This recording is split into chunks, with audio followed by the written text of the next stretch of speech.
The Sports Source is brought to you by Fast Frame. Turn your memorabilia into a work of art. This is The Sports Source, presented by Bill Hotz and Associates, and by Renewal by Andersen, with your host, John Pennington. Good Sunday morning and welcome into The Sports Source. We appreciate you joining us. We're going to be talking about Tennessee. They snapped their four-game losing streak last night, winning 24-10 homecoming night over Southern Miss. What impact does that have on Butch Jones' situation, if any? We got a lot of stuff to cover. There's been a lot of turmoil this week. We'll talk about dissension that seems to be growing from the VFLs versus Butch Jones. We'll discuss that with our own VFLs, so you want to stick around for that. Let's just get right into this thing since we've got so much to talk about. First segment brought to you by our friends at Bill Hotz and Associates. If you've been injured in an accident by a careless driver, finding the right attorney could be the difference between paying your medical bills or declaring bankruptcy and actually having someone help you on that front.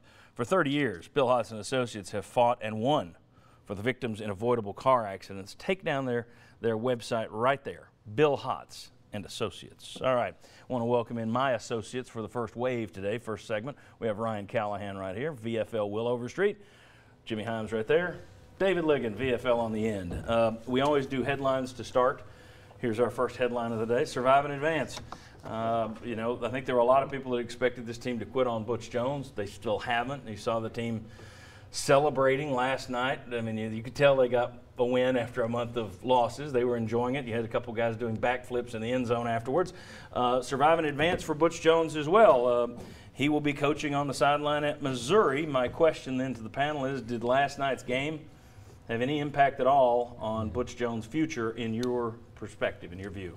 His long-term future, no. I think this was nothing more than a state of execution in that regard. When you're looking at what this team has, facing it the rest of the season, it was a big deal for this year. It gives them a chance to still play in a bowl game. They still got LSU ahead on the schedule. Still have a pretty tough game against Missouri, against Vanderbilt. They need a win in that game. So it gives Butch Jones a chance to stick around a little bit longer, but it's obviously not going to change his long-term future. You guys agree? Do you think this game had any ramifications on him moving forward? No, this is Southern Miss, and I mean this team still doesn't look good. I mean, you still watch them. They won this game, but you're not looking at this team going, wow, look at what we've got coming back next year, or they're getting better, or any of those questions or answers. It's still not very good football out there that we're playing. I mean, it is a little bit of you're watching this and you're digesting and going, okay, but can we get to the end of this game so we can watch another game? Yeah, I tweeted that last night and I saw that you retweeted it, yeah.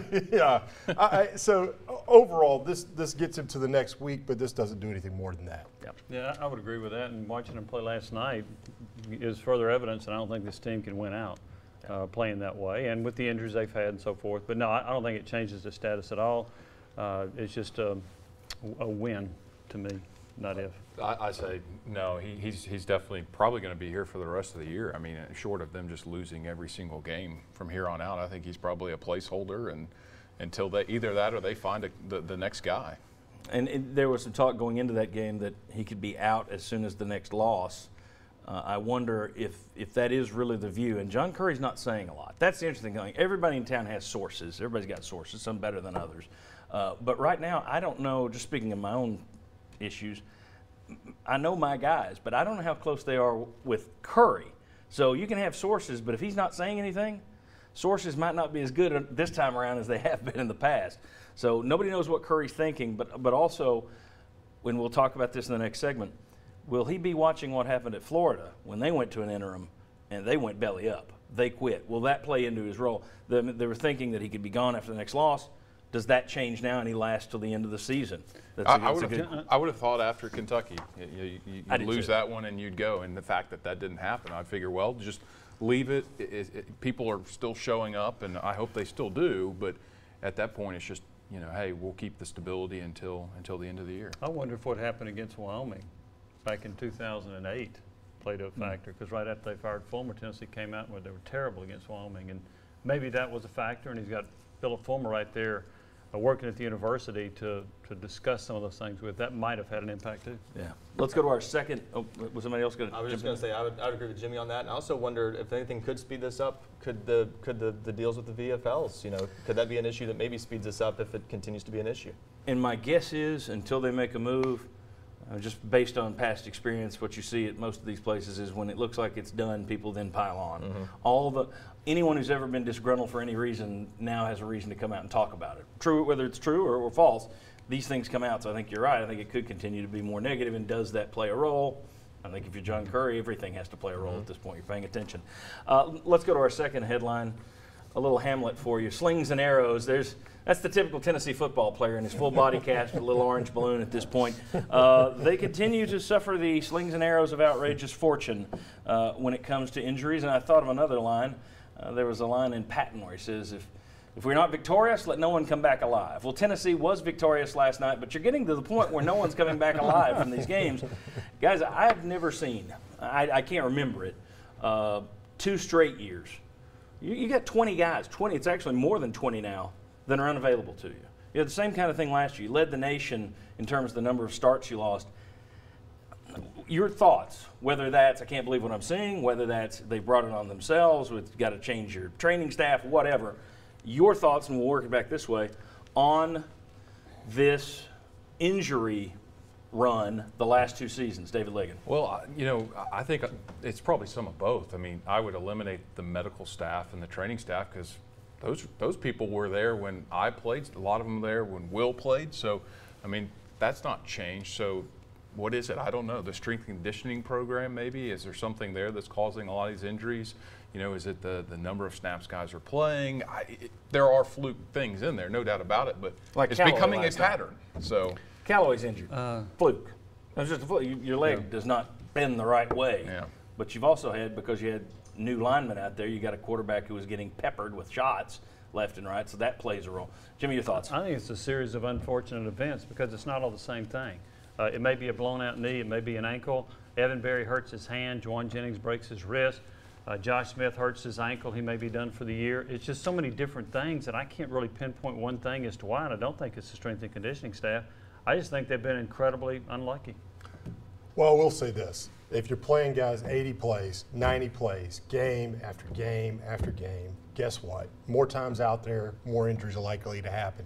If you don't have depth and you don't have rotation, you're going to start seeing more injuries. And guess what? If you're playing those guys in year 2, year 3, year 4 that way, where they're playing that many plays every season, guess what? You still see a buildup of injuries. That's what's happening. I think there's definitely unlucky breaks. I mean, things happen. You're at the wrong place, the wrong time, and those happen. But there's too many plays. There's not enough rotation in a lot of these games that you should be getting rotation in, and that's going to cause you problems. There's no doubt that's going to happen, and that's what happens, I think, continues to this team. They have the unlucky breaks, but then they're kind of doing it to themselves on the other side of the book as well. Ryan, what do you think? I would agree with that. I think you're not putting away enough games early on, games that you should win easily or not, and then on top of that, you've got issues with not getting enough guys in there in the rotation. I don't think it's strength and conditioning. A lot of people like to point to that. If you're going to point to anything else, I think you wonder about practice habits, and I don't know how much you can say about that. Yeah, we don't know for sure what's going on there, but I think you do wonder, are they getting enough contact in practice? Sometimes you get out of your habits of tackling and doing things properly on the field when you don't practice physically enough, and I think there are issues with injuries. Maybe it caused them to be a little too afraid of injuries, which has led to more injuries in some ways.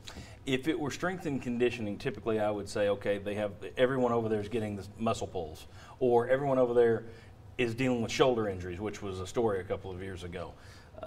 These injuries for 2 straight years have been all over the board. It's not, well, it's one type of thing. It's a lot of different things.